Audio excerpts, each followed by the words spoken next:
If someone asks you, is there proof that the Qur'an remains unchanged, how would you reply? Please leave a comment about your answer.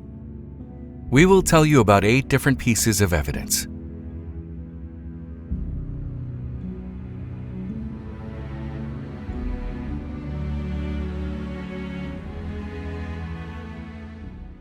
How do we know that the Qur'an wasn't changed over time?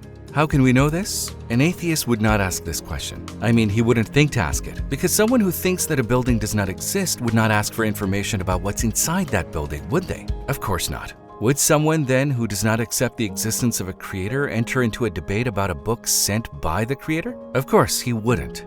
So even if he does, we need to explain certain basic principles first. So the first thing to talk about is the existence of a creator. If the existence of a creator is accepted, it may then make sense to ask questions about the book he sent. So the addressee in this video is not the atheist group. We first direct them to our videos about atheism. A case without evidence is not even considered. Consequently, is there any evidence that the Qur'an has been changed? Of course not. Then you might ask why people become fixated on this question. The reason for this is a delusion from the devil. Typically, this is not an argument used by people who attack Islam, because everyone, Muslim and non-Muslim, agrees that the Qur'an has not been changed. This idea is just a delusion usually given to Muslims by the devil. For example, what if it's like this or that? The critical point here is that the delusional person confuses the physical potential and the intellectual potential, so they become mixed up. In other words, if something is potentially possible, he thinks that it is intellectually and scientifically possible. For example, if I say that the sun will not set today, it will not cause you to panic, and you wouldn't believe this claim because there's no evidence and no basis for it. Questions such as, has the Qur'an been changed? Or what if it has been changed are nothing more than just words. So without argument, these are baseless sayings. The Qur'an is both memorized and verbally repeated every day in prayers. It is also a book that is constantly read with the intention of prayer. Of course, this has been the case since the first period of Islam. So what does this show us? It shows us that the Qur'an has survived to the present day completely intact, and as verses of the Qur'an descended, 42 revelation scribes wrote them on materials such as cloth, pieces of leather, stones, bricks, and shoulder blades. It is also a book that thousands of Hafiz have memorized throughout the centuries. The companions of our Prophet not only memorized and wrote the Qur'an, they have also conveyed the Qur'an to us by applying it to their lives.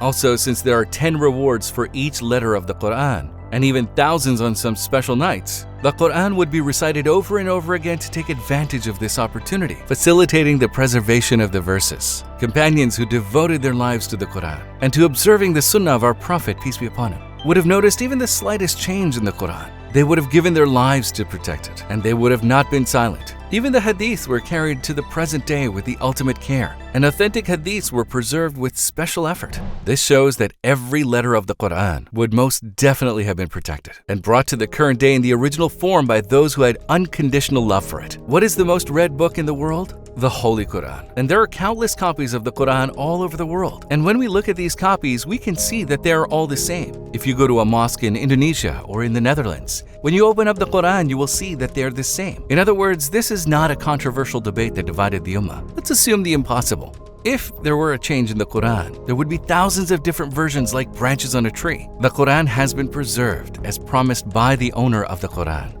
Indeed, it is we who sent down the message, that is, the Qur'an, and indeed we will be its guardians. Even if someone attempted such a change, Muslims would most definitely have raised the alarm and we would have heard about this event. Now, I'm going to touch on a very subtle meaning. Even the most sinful of Muslims do not allow anyone to touch the Qur'an without ablution. So how can one let even a single letter of it be changed? How can one be carefree about it? Especially the self-sacrificing Islamic elders who existed throughout the centuries. Would they have remained silent about this? There are many different copies of the Bible due to multiple translations, and this is a matter known to Christians themselves. By being distorted repeatedly, it has been turned into a religion that is partially pleasing to souls, much like the matter of confession. However, when we look at the Qur'an, this is not the case at all. In the Qur'an, there is intense worship that the soul finds difficult, such as daily prayer, thirst and hunger with fasting, and giving zakah. In other words, if the Qur'an was attacked and changed, then the worship that is heavy on the soul would have been removed first. Within recent research, early copies of the Qur'an have been examined, and we can see that it is the same as the Qur'an today. Also, with a carbon-14 test, we can see that the Qur'an has not been changed. Copies sent to different provincial centers by Uthman were lost with each passing of the centuries. But one of those copies can be seen today in Istanbul Topkapi Museum. In addition, a Qur'an was recently found at the University of Birmingham in England, and by using the carbon-14 test, it is said that the Qur'an is at least 1,370 years old. These pages have now been digitized for all to see. These copies are in harmony with today's Qur'an, letter for letter. Now I will present a different and more detailed point. There's an incredible harmony in the number of repetitive words in the Qur'an. For example, yom, the word day occurs 365 times. The word month occurs 12 times. The word punishment is repeated 117 times. The word forgiveness is used 234 times, exactly twice that of punishment. The words woman and man are used 23 times each. The words world and the hereafter occur 115 times each. The words Satan and angel occur 88 times each. Heaven and hell were repeated 77 times each. We can count many more such examples. With repetition and the numbers as such, the fact that even the words are in incredibly delicate balance actually shows us that if there was even the slightest change in words, this balance would be disturbed. This balance and harmony gives strength to our proof that the Qur'an has not changed over time.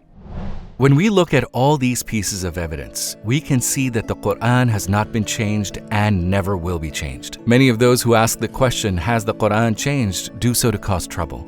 But who knows, maybe they have not read the Qur'an and did not even try to understand it by reading the commentary.